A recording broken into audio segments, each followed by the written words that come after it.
Upang mas makapaghatid ng serbisyo publiko sa ating mga mamamayan, nakiisa ang mga kapulisan ng Davao Occidental sa isinagawang blood donation program sa Davao Occidental General Hospital, Barangay Lacaron, Malita, Davao Occidental.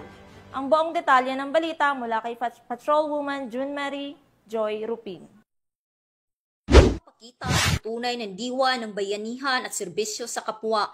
Nagsanib pwersa ang mga kapulisan mula sa Davao Occidental Police Provincial Office at mga kawal ng 73rd Infantry Battalion Philippine Army sa isang matagumpay ng blood donation program na isinagawa nito lamang Agosto 6 taong kasalukuyan sa Davao Occidental General Hospital, Barangay Lacaron, Malita, Davao Occidental. Ang aktibidad ay isinagawa sa pakikipagtulungan ng Philippine Red Cross at lokal na mga opisyal sa lalawigan. Nilahukan ito ng mga kawani mula sa iba't ibang ahensya. Nakalikom ang programa ng maraming blood units na agad na itinalaga para sa mga pasyenteng nangangailangan, partikular na ang nasa emergency care, operasyon o may malubhang karamdaman. Nagpaabot ng pasasalamat ang Philippine Red Cross at health partners sa aktibong partisipasyon ng mga kapulisan at sundalo at iba pang ahensya.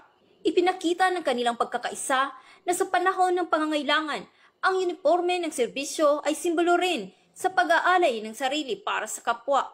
Mula dito sa Police Regional Office 11, ako ang inyong PNN Correspondent, Patrolwoman June Mary Joy Rupin, alagad ng batas, tagataguyod ng Balitang Pulis.